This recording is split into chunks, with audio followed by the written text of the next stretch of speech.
Yo, today we're gonna look into iFi Peak, which is a resonant maker, and I think it's pretty useful if you wanna get real quick just like a nice resonance, and you can stack it on top of each other to get like different frequencies.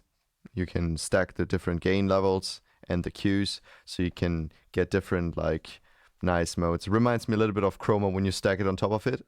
It's like a really fast effect, but really nice and easy.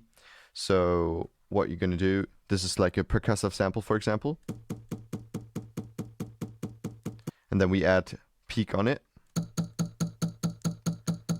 Then I duplicate it and added different notes.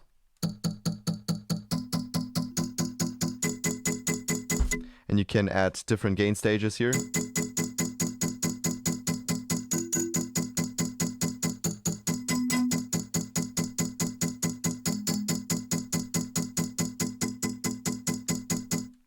It's a little bit like the resonator from Ableton itself, but I feel like it's a bit more controlive. So you have like a little bit more control over each like over each little element, and you can add like edit each frequency as you want to edit them.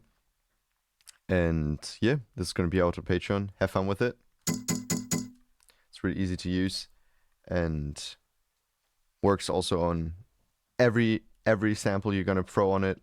So have fun with it.